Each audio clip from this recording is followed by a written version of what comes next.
and a great many others. Republican Congresswoman Claudia Tenney of New York, a member of the House Financial Services Committee, joins us. Congresswoman, thanks for being with us.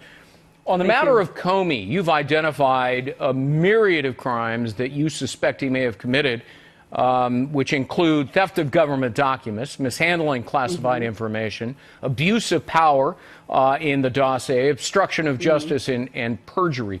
Have you heard anything back from DOJ? And, you know, are you optimistic? I'm not. We haven't heard anything directly, but we do have some good news. As you know, one of the top news stories right now is that the Inspector General has referred Andrew McCabe for an investigation, potential charges, which is, you know, just is a good sign. Look, I just cannot believe James Comey. I mean, he is. Every psychologist and psychiatrist across the country must be grabbing their DSM-5 and dusting off the manual, their DSM-10 now, and saying, what is going on? This guy's unraveling before our eyes, and it looks like a therapy tour, let alone a book tour. So I think that there's a lot of pressure needs to be put on these people. You know, look, I just like to see some transparency and some accountability in our elected officials. Let's restore some faith in the FBI. You know, it's a critical institution that we need to enforce law, and here we've got these people running amok. I mean, look, he was trying to profit from what I would consider his own wrongdoing, and then this was an adoration tour, you know, to make him feel better. You know, as aren't I wonderful, and you know, the whole deal. But conflicting statements even in his therapy apology tour, all over. One of the things he's doing is saying some incriminating things. For example, in his very first television interview, he conceded that politics and polling played a role in the Hillary Clinton case at one stage.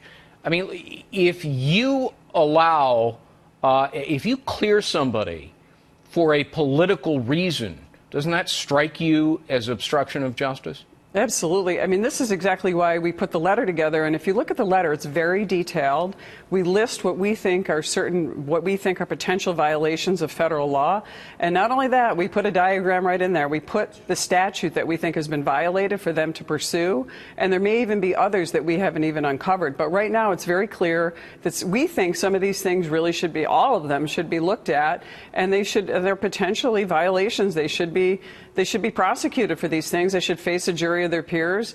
You know, we see this, you know, as, you know, unequal justice, as I call it. It's not fair that you're going to prosecute one side and another. And this is actually this should not be something that people should fear. You know, this happens on all levels, but what's worse is it's happening on the national level. And that concerns me because as you know, someone who would like to, as a lawyer also, someone who's had to deal with law enforcement as an attorney to represent my clients, what's worse than having to know that, hey, guess what? We can't get anywhere because we've got a guy who's politically motivated in an important position, you know, elected or not. And this is where, you know, you have to cross over the line and actually stand for your job and take your oath seriously. And Comey is proving that he doesn't have any regard for that at all. No. Of course not. But we've known that for a long time. Yes, Look, I do want to ask you something in your letter. You also make a criminal referral for Hillary Clinton for secretly funding and not properly accounting for the dossier against President Trump. But you don't bring up, for example, the Espionage Act, mishandling classified documents, you know, potential pay to play in Uranium One. I mean, I could go on and on and on. Why is that? Those all could be brought up later on. We were just trying to find at least one area where we thought was for certain.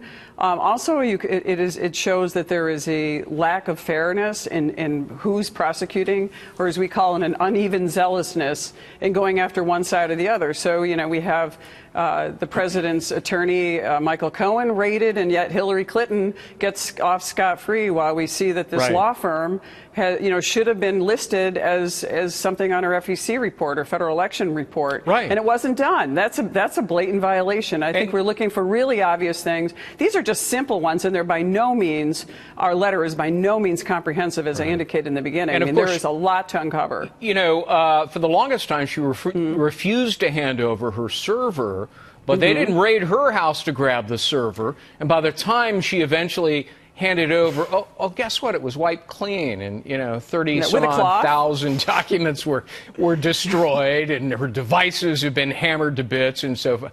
I mean, it's yeah, just... but think about the arrogance of that. You know, she said she wiped it. You mean with a cloth? I mean, that, yeah, I know.